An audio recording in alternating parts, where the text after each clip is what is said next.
Vous êtes sur le podcast Fluidité, épisode 83. On parle de la vie d'Yves Saint Laurent, alors restez à l'écoute.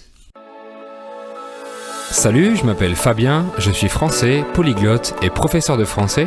Vous êtes sur le podcast qui vous parle de culture, d'histoire ou de géographie française, d'astuces d'apprentissage et bien plus encore, dans un français naturel et facile. Bienvenue dans le podcast Fluidité. Bonjour et bienvenue dans ce 83e épisode.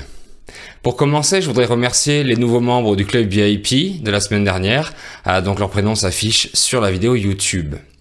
Si vous voulez aller plus loin dans votre progression en français, vous pourrez trouver du matériel pour tous les niveaux dans le club VIP.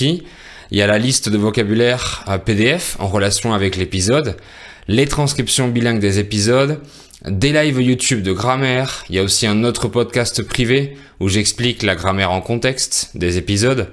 Vous aurez aussi accès au groupe Telegram privé et au serveur Discord privé pour participer aux chats vocaux et vidéos hebdomadaires avec les autres membres du club VIP.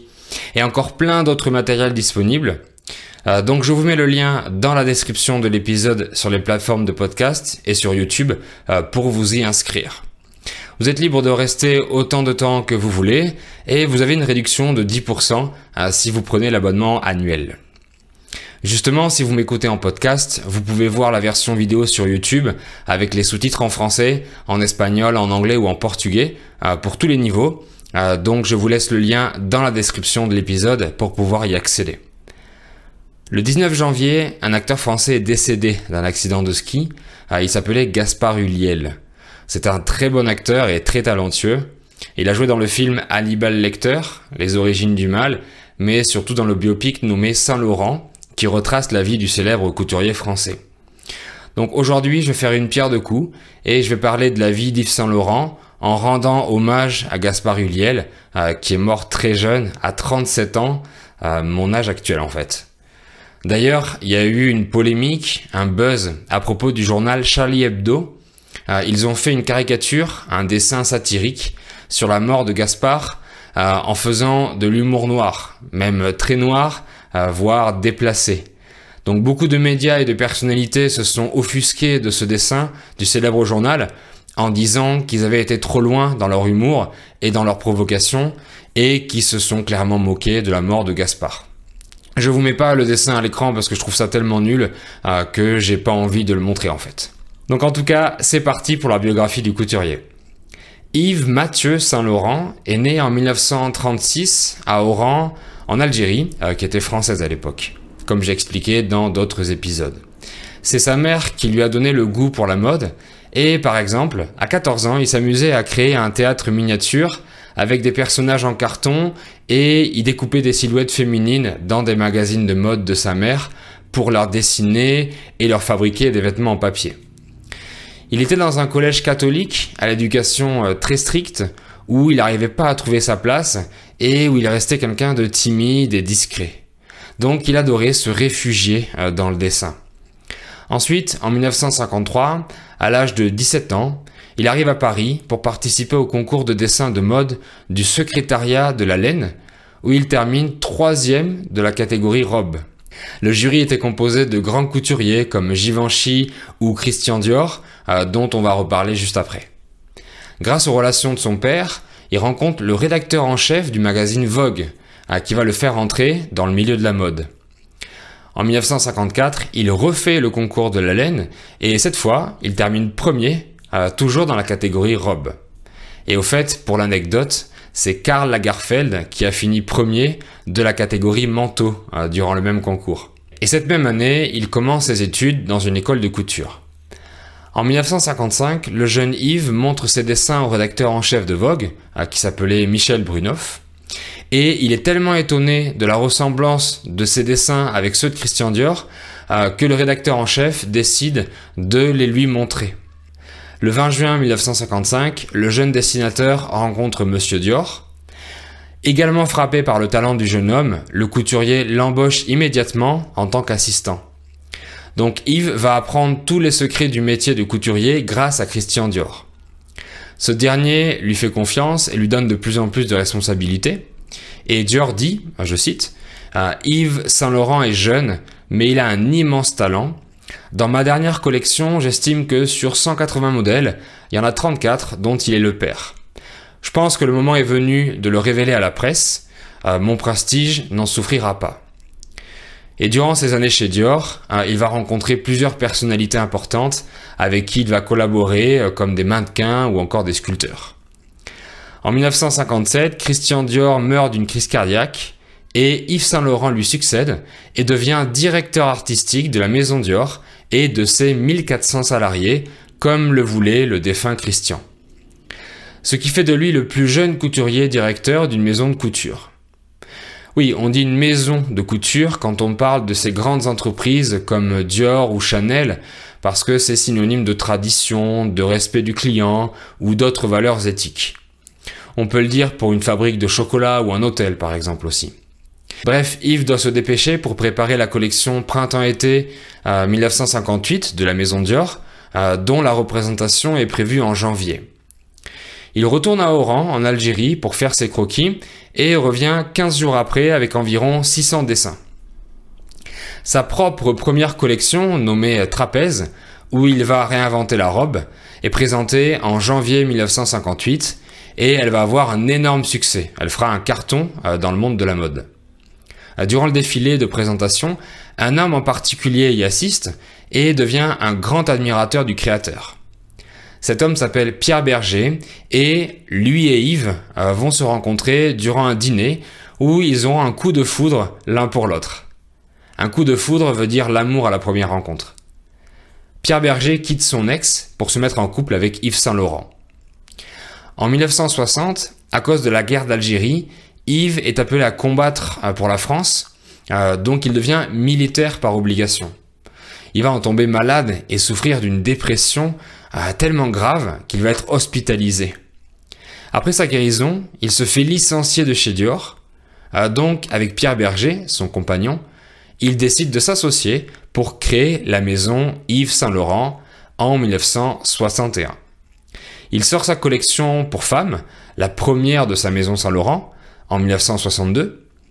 Et durant cette collection et les suivantes, il présente un style qui libère le corps des femmes. Il réinvente le trench. Il crée le premier smoking pour femmes en 1966 et le premier tailleur pantalon en 1967. Donc un tailleur pantalon, c'est la veste et le pantalon de costume au lieu de la jupe.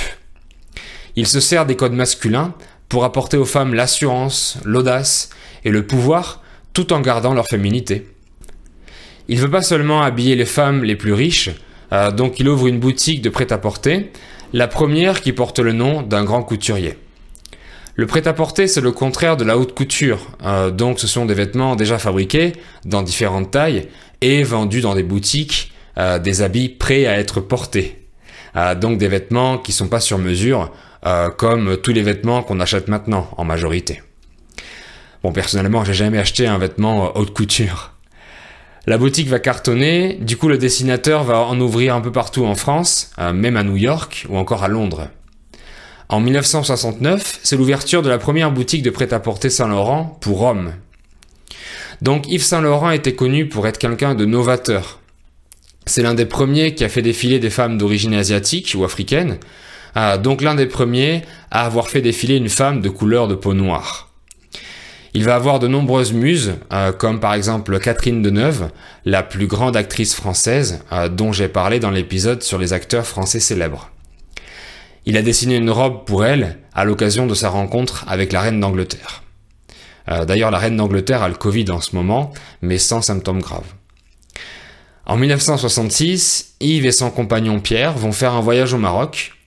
Ils vont tomber amoureux du pays, si bien qu'ils rentrent en France en ayant fait une promesse d'achat d'une petite maison dans la médina de Marrakech. Ils habitent toujours à Paris, mais ils iront au Maroc plusieurs fois par an pour que Yves puisse dessiner ses collections. Le couturier dit que c'est au Maroc qu'il a appris les couleurs, parce que l'environnement et les habits des gens sont beaucoup plus colorés qu'en France. C'est vrai, si vous allez en France en hiver, tout le monde est habillé en noir, en gris ou en marron. Donc il s'est beaucoup inspiré du Maroc pour les couleurs de ses différentes collections, ou encore de différents pays, comme de la Russie, avec sa collection Opéra Ballet Russe. Mais il a beaucoup été inspiré aussi par de célèbres peintres, en créant des collections en hommage à Matisse, à Braque ou Van Gogh dans les années 70. En 71, il lance sa collection printemps-été intitulée Libération, en hommage à la mode durant la Seconde Guerre mondiale. Il y a des robes courtes, des semelles compensées, du maquillage très forcé, des manteaux en renard, etc. Bref, c'est une collection très extravagante qui plaît pas du tout à la presse et qui fera scandale à l'époque. Les journalistes sont choqués et outrés durant le défilé et c'est la première fois que le couturier ne viendra pas saluer à la fin de la représentation. Bon, c'était un échec à l'époque, mais maintenant la collection est une référence dans le monde de la mode. En 1983, le Metropolitan Museum of Art, le musée d'art métropolitain de New York, lui consacre une rétrospective et c'est la première fois qu'un créateur de mode expose dans ce musée. Saint Laurent va ensuite exposer dans d'autres musées à l'international, comme à Pékin, à Moscou, à Sydney ou encore à Tokyo. Ensuite, il va diversifier ses activités et réalisera aussi des décors ou des costumes pour le théâtre ou le cinéma. Bien sûr, il va sortir un parfum qui s'appellera Y et il fera aussi des cosmétiques et des accessoires connus mondialement maintenant. En 1998, il organise un défilé de 300 mannequins au Stade de France à l'occasion de la finale de la Coupe du Monde. L'événement sera vu par 1,7 milliard de personnes dans le monde, ce qui augmente encore sa renommée mondiale. La maison Yves Saint Laurent est ensuite rachetée par Gucci en 1999. En 2002, à 65 ans, il présente sa dernière collection haute couture puisqu'il annonce qu'il prend officiellement sa retraite. En 2008, et âgé de 71 ans, il meurt d'un cancer au cerveau, juste après s'être pacsé avec Pierre Berger. Ce pacsé veut dire s'unir par le Pacs, donc c'est une union civile disponible pour les couples homosexuels depuis déjà quelques années. Ses cendres seront déposées dans une villa à Marrakech qui lui appartenait. Son compagnon, Pierre, meurt en 2017. Bien sûr, tous les grands top modèles internationaux ont défilé pour Yves Saint Laurent, comme Claudia Schiffer, Naomi Campbell ou encore les Françaises Carla Bruni et Laetitia Casta. Plus récemment, Rihanna a porté une robe de la maison Saint Laurent et en octobre 2021, un mannequin homme trans et malentendant est devenu une égérie beauté de la marque. Le mot égérie est toujours féminin, même si on parle d'un homme. C'est pour ça que j'ai dit que cet homme est devenu une égérie beauté. Voilà, c'est tout pour cet épisode sur la vie d'Yves Saint Laurent, l'un des plus grands couturiers que le pays ait connu. Vous pouvez me poser vos questions ou me donner des suggestions dans les commentaires. Ils seront tous les bienvenus et je réponds à tout le monde. Mettez un like si vous l'avez aimé. Merci beaucoup de l'avoir suivi et on se dit à très bientôt dans le podcast ou sur ma chaîne. Au revoir. Abonnez-vous en cliquant à droite et vous êtes libre de regarder une autre vidéo en cliquant à gauche.